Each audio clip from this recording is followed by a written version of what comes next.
Have you ever had those games that feel unwinnable?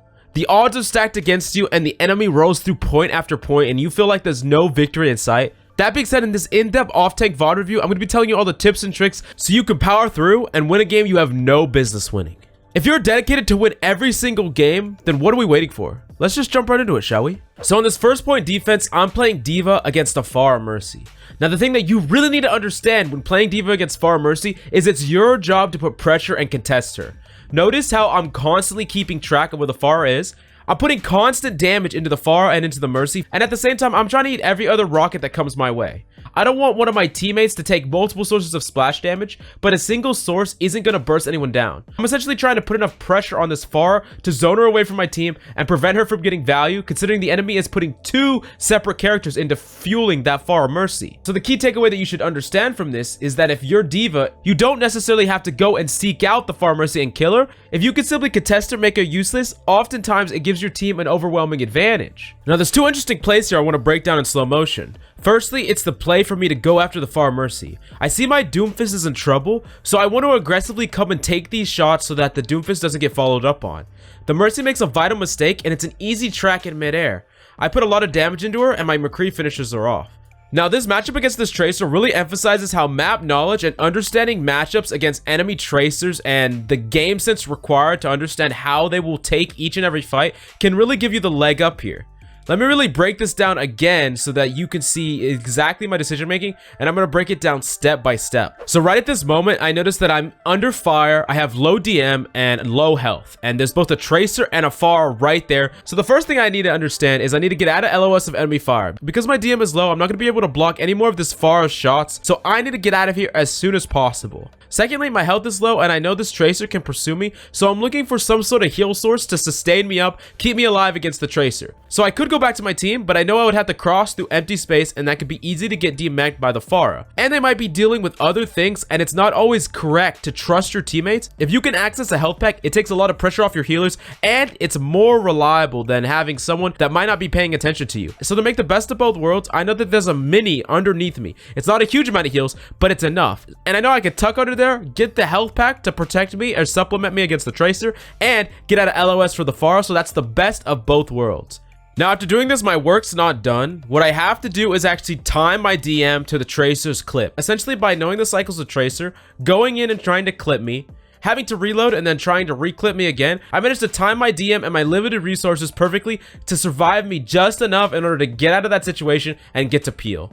The key three takeaways here is ability management, map knowledge, and character knowledge. This was only achievable to my ability of management by managing my DM, my understanding of the map, that the fact that there's a mini right underneath me, and my understanding of the cycles of Tracer. The more that you understand about d.va, other characters, and the game in general, the more you can utilize d.va's immense kit to get even more impact and get out of situations that you really should have gotten punished. If I would have gotten demeched here, then I would have been essentially useless for the preceding fight because I wouldn't have been able to have my mech in time, and it's my job to contest the enemy Pharah Mercy, and if I'm not there to do that, I could just throw the fight altogether simply due to the fact that I got demeched. So due to the enemy getting some picks and kind of snowballing us with some ultimates, they managed to take 2 ticks on this point. Now, instead of playing d.va here, I swapped a ball, and I really want to explain why, because this is something that you can abuse in your games to get free SR. So the first thing that you really need to understand here is that this is 2 CP, so we have huge spawn advantage on defense. As long as we keep stagnating through the point, getting a couple picks here and there, we can really stall it out as long as we maintain point presence. Now, we're in a situation that if we even step off the point, we lose. But look at what my enemy is playing. The only form of CC that can really stop me is the Ana, and frankly, that's not enough. It's a hard to hit cooldown, and it's still really hard to burst me with the composition they had. Now, if they had something like a Sombra, Mei, or McCree, I would think twice about switching to Hammond here, or I would switch up my playstyle. But because I know they have limited CC, they're gonna have an extremely hard time killing me. All I have to do here is stall the point. And you really notice what I'm doing here, and I do it in this fight and the next. I essentially just exist on this point. I am probably one of the few people that are alive, but the enemy has such a hard time killing me that they can never get any progress. This is what's so powerful about Wrecking Ball, and against team compositions that don't have multiple sources of CC, all you have to do is exist, and your presence is enough. If your team can come back from spawn, they can get a little bit of value in, that is how you actually just stall this point out. And just my swap to Hammond and my stall alone became a nightmare for the enemy team, and you're gonna see it right here. The enemy team actually swaps off of their composition. They swap to things that can shut me down a little bit better, because they realize with their current composition, unless they have insane focus fire and they kill everyone else first, it's gonna be impossible to kill me and clear me off of this point.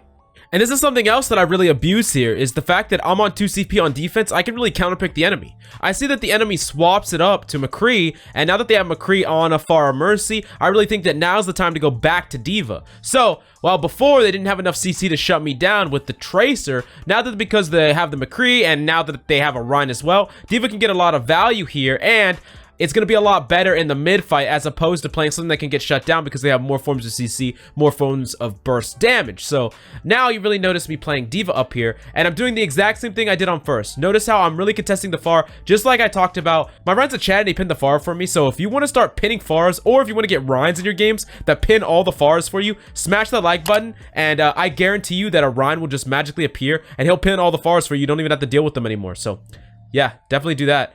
Now, unfortunately for me and my team, the enemy managed to take that second point. They have a minute left. That means we have to try to at least get some time in the clock if we want to have an actual take, and both teams are going to be able to try to attempt the first point again if we manage to take both points. So switching it up to attack, I want that brute force brawling power, and Zarya's probably my best take. I really want to surprise the enemy with my tank pick out of nowhere, a really solid Zarya. So I'm playing Zarya in this first point, and something that you really should take from this is just the cycles of Zarya. This is really simple, but really understand the cycles of Zarya. If a Rhine and a Zarya have these cycles together, Rhine goes in, gets bubbled, backs up, Zarya goes in, gets bubbled. This is how you can generate value. This is how you can effectively push the enemy, and the better you are at doing damage and the better you are at managing your bubbles, the more likely you are to win the front line. Now notice how my Rhine dies here, and I actually make a really interesting play. You notice that I go on the flank, and you might be wondering, why are you going on the flank? Your Rhine is dead. Well, there's a number of reasons for this. Firstly, I have full energy, and that means that I can pretty much 1v1 any character in the game. Literally, a Zarya with full energy and her bubbles can 1v1 any character.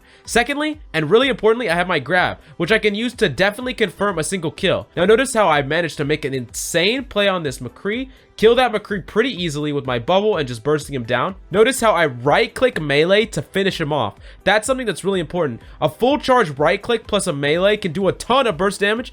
You get an enemy to even half health and you can burst them down instantly. That could be a way that you win a lot of matchups. Then I use my grab to solo grab this enemy brick. Now this might seem aggressive, but being able to guarantee 2 picks and still having full energy and my bubbles means that there's no way that we lose this point. This essentially all but secures this team fight, and I know it seems really hyper aggressive, but it's a really powerful play, and my flank here actually hard carried this point. Now, if you like VOD reviews just like this one, definitely come check out GameLeap.com. We're stacked to the brim with in-depth VOD reviews that go over the POV of any of these characters, so do yourself a favor and go check it out. So going into this next point, I want to just be doing the same thing, trying to build up this graviton, allow my Rhine to get in and create space by pushing up, using my bubble, then bubbling my Rhine when he goes in, and he's giving me presence charge while he's taking space. I'm using natural cover here as well, making sure that I don't face tank. I don't just trust my Rhine to shield me all the time. I can really use natural cover, and I'm also pushing through this Rhine shield aggressively when I have bubble. This allows me to do a lot of damage. After getting picks here, we really want to snowball this point, and we want to try to cap this with lots of time. So I'm going in here, I'm solo grabbing the Zarya, and I just get lucky that the Doomfist goes in, and that's something that's really important. When you have advantage, don't be afraid to invest ultimates. That can be a way that you snowball the point really convincingly. Now, here's the part where something really unfortunate happens, and we all get shattered. Now, of course, this is my Rhine's responsibility, and this is actually going to create a lot of toxicity for me and my team. Right after this, my team was flaming my Rhine. They were really extremely mad at him. I mean, I think 3 people in the chat were typing, and someone was yelling in the mic, and everyone was really mad. But what I did is I calmed everyone down. I said, don't worry about it. We got this. This is an easy game. And I know that it can be incredibly frustrating, where it takes you so much time to get 2 ticks, and you know that the clock is ticking down, and you know you could have capped so easily if you just blocked the shatter. But that doesn't really matter. What matters is trying to win this game. And if you start going down that rabbit hole of you could have done this, you could have done that, then there's no possible way you win this game. So getting everyone's mentality back in order is so important here, and that's kind of what I try to do. That's kind of what I try to orient. And luckily for us, we stormed through this point.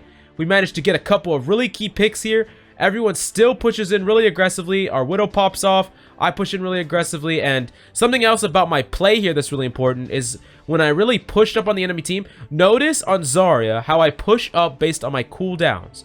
As Zarya, you really want to engage with your cooldowns, and then you want to disengage when you don't have them. If you engage in cycles, the window of time for you to actually get punished is really short. Notice how I really got aggressive up on that Ana while I had cooldowns, but even though she was weak, I didn't keep on tunnel visioning her. I backed up because I know that I can re-engage her when I have my cooldowns again. So I'm sure you've all had these type of games. These type of games that you think that you're actually getting a foothold on the game, and then the worst possible thing happens. And yep, it happens here. The enemy swaps to Mei, and due to just her presence alone and the fact that we weren't prepared for it, they managed to roll through the first point with ease. The Mei basically just walls us off and shuts us down. We just get rolled through, and that's pretty much the end of it. Now, when we go on to the second point, we're instantly back into the fight, and the enemy gets a faster nano than us because they won the fight. They get a faster shatter, they get a rally, and it basically just becomes impossible for us to win. Now the enemy has 2 ticks, and somehow we need to match them, or we don't even get a chance to fight again. We need to match them, and that's the only way that we can win. And it's incredibly demoralizing when you tried so hard. You had 4 minutes and you barely capped the point, and now we only have a minute to cap 2 points just like they did, but they're going to be ready for us. They're going to maybe be playing Mei or some cheese strats, so we have to somehow storm through this point. And more importantly than that is getting your mentality in order. People will often give up here, and this is something that I've seen tons of players do, is they'll give up right here. They'll say, this is not a winnable game, I'm just going to give up, I'm just going to troll pick. They're going to blame their team, they're going to get mad. It doesn't matter, because you can dig deep here, you can find a way to win, just like I do. And let me really break down exactly what I do here to eke out the win, even in this scenario. This doesn't look like we're going to win, but I guarantee you, I'm going to show you exactly how we do it. Now, when pushing this first point, there's not that much room for error, but there's really one thing that I effectively do here, and it's zoning away this Mei. I need to be keeping conscious effort of zoning away this Mei, kind of punishing her, not allowing her to punish my Rein. I managed to bail my Rein out with, you know, him getting stunned, and that's really important. But notice how I take a cross angle on this Mei, I force her ice block, and then I chase her down here. She can't kill me when I have high energy, when I have a bubble, and I just really don't want her to get any ult charge. I don't want her to get any at all. I kind of want to shut her down here, because if she gets ult, then that's going to be so hard to deal with. So I'm just trying to do everything I can to shut her down, just keep her occupied while my team manages to clean it up. Now, storming into this next point, I noticed that my Pharah almost has Barrage. And this is one of the times where I'm the most vocal in the match, and she's not talking to me, but she's listening. And I'm saying, Pharah, I will bubble you in your Barrage. Let's get your Barrage, and let's go make a play with it. And I'm literally yelling at her. And I say, I don't have it. 6 seconds, I'll tell you when. I'm literally yelling at my Pharah here, because it's so powerful to bubble a Pharah. If you can bubble your Pharahs, you can get so much value. And this is when I tell her to go in aggressively, and I bubble her here. I create this pressure, and with me and that Pharah together, the Ana manages to sleep our Pharah, but she has to tunnel vision her. Our Pharah manages to get a pick to stay alive, and this is all because of the play that I set up from the very beginning. Before we even touched the point, I told the Pharah that this is what I wanted to accomplish, and that's something that's really powerful, is giving an ultimate that gets to burst down the enemy so quickly, giving that ultimate some sort of sustain, that sort of protection that a bubble brings to the table. That could be a way that you roll through the point, and in my mind, that's what I thought. I had a game plan of, I want to roll through this point, we need to win this fight, so how can we do that? We get a huge barrage, I bubble the barrage, I'm going to put all my resources into the barrage, and that's what I said in the comms. We executed the game plan perfectly. The Pharah basically just did everything I told her to. She just went in, you know, went in and barraged. It's not incredibly hard. It's not a complicated set of things. It's just my job to make sure that I bubble her, and that's what happened. We pushed in, we rolled through the point, and now it's 4-4, and there's actually a chance for us winning when the odds were against us. Now it's tied up. Let's see if we can actually win this game. Now for this next fight on defense, I actually whip out Sigma, which might be an untraditional pick, but I do it for a number of reasons. Firstly, I feel like I can put in a lot of pressure to the enemy Reinhardt's shields. Secondly, I feel like I can zone away a lot of these off angles with my shield. And thirdly, my ultimate Gravitic Flux is like a game ender, right? And I just want to end the fight here. Like, I just want to get my ultimate and guarantee that we at least hold the enemy at second point. So if we get with this first point, we know that we can take it, but the second point is the most important one. We don't want to get rolled again and make it 6-6. So I'm just trying to play for my ult here. I managed to get a really powerful rock. I'm kind of zoning this D.va off the high ground, getting some of this precious ult charge and taking a lot of pressure off my Rein.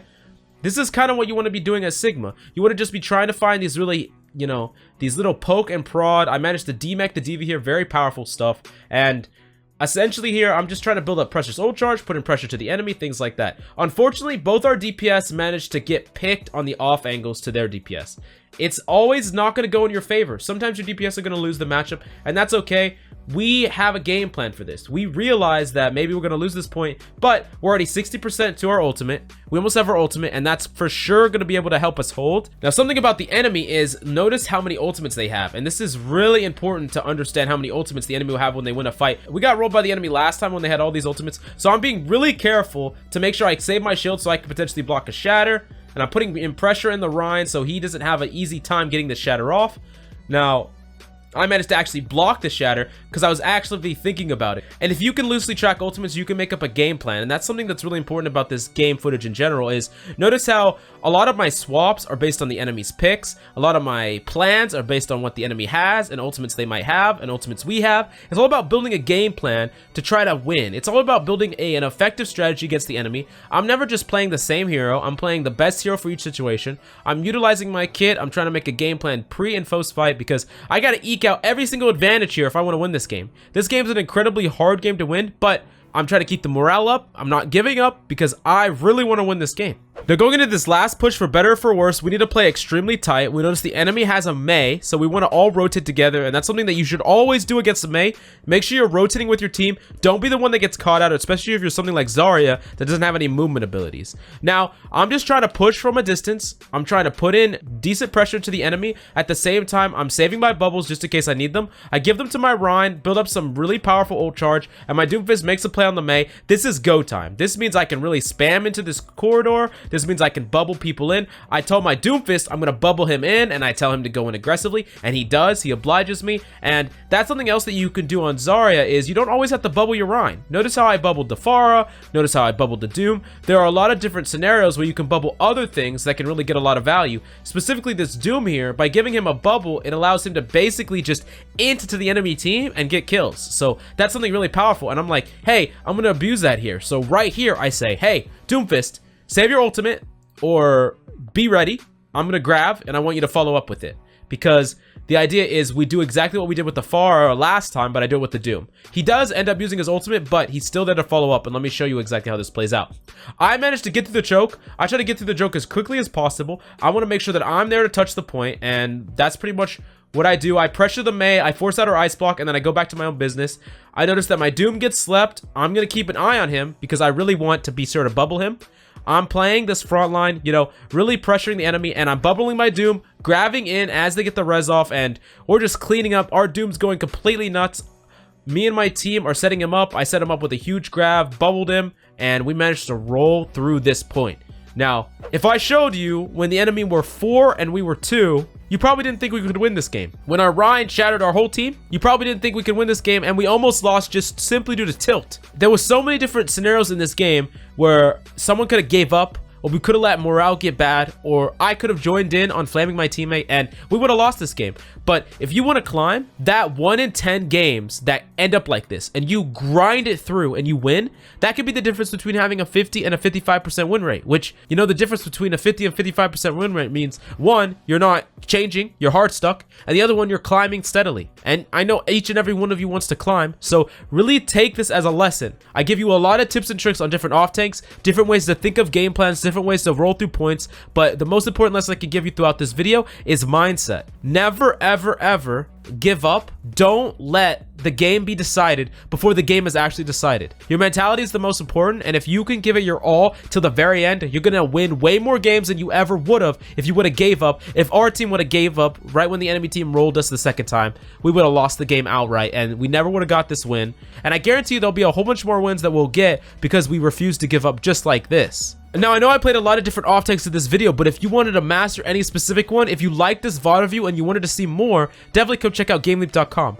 We have in-depth VOD reviews over every single character in this game, so if you want to see an entire VOD review about Sigma, d.va, Hammond, or any other tank, definitely come check it out. You won't regret it. Anyways, I hope this guide has been extremely helpful for you. If you want to see more tank content, smash that like button and let me know in the comments down below, as well as any other tanks you want to see specific guides over, or any topics you want to see guides over.